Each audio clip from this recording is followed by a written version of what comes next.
அனைவருக்கும் வணக்கம். சூழல் பாதுகாப்பு அனைவரின் பொறுப்பே. எங்கள் தலைமைக்கு வந்திருக்கும் தலைவர் அவர்களே, கல்வி அதிகாரி அவர்களே, பெரியோர்களே, ஆசை பெண்களே, என்னுடன் கல்வி கற்கும் மாணவ மாணவிகளே, அனைவருக்கும் என்னோட முதற்கண் வணக்கத்தை தெரிவித்து வருகிறேன். முன்னுரை சூழல் பாதுகாப்பு அனைவரின் பொறுப்பே என்ற தலைப்பில் நான் பேசப் போகிறேன். நீங்கள் அனைத்து மக்களும் சுற்றுப்புறத்தை பாதுகாத்து நல்ல சூழலை உருவாக்கி உணர்ந்து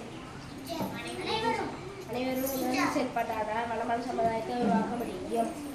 நம்ம சூழ்நிலைக்கு ஏற்றவாறு நம் சுகாதாரத்தோட இன்பாக வாழ தனி மனிதர், குடும்பங்கள், சமுதாயங்கள் ஒன்று பாடுபட வேண்டும்.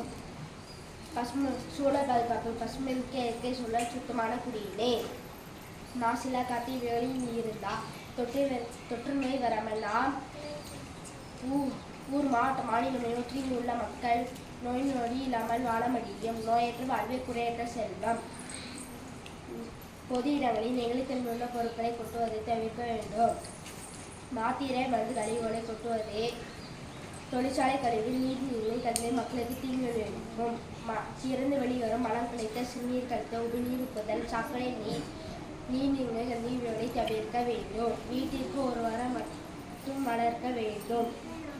கிராமங்களில் சோலையாக மாற்ற வேண்டும். பொது இடங்களில் பீடி சுழல் கூடுவதை தடை செய்தல். பொது இடங்களுக்கு பகை பாதுகாப்பு முறைகள். மக்களின் நல்ல கல்வி பாதிப்போடு பொது இடங்களில் கழிவை கொட்டுவதை தவிர்க்க வேண்டும். பொது இடங்களில் சிறுநீர் கழிப்பிடம் வைத்து அதனை சரியான பேண வேண்டும். கிராமப்புறத்தில் கழிப்பறை கட்டி மக்களுக்கு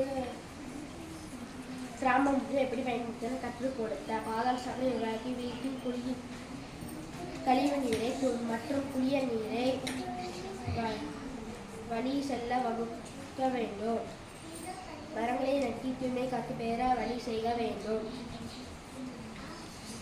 கழிவு பொருட்களை சாக்கடை நீர் சுத்தம் செய்யும் போது முகக்கவசம் கையுறை கழிவாக அணிய வலியுறுத்த வேண்டும். முடிவுரை சுற்றுச்சூழல் பாதுகாப்பு இருந்தால் நம் வசிக்கும் வீடு, ஊர், மாவட்டம், மாநிலம், நாடு தூய்மை காத்து மிகுந்து எழில் காணப்படும் என்பதில் எந்த விதமான சந்தேகமும் இல்லை. நன்றி.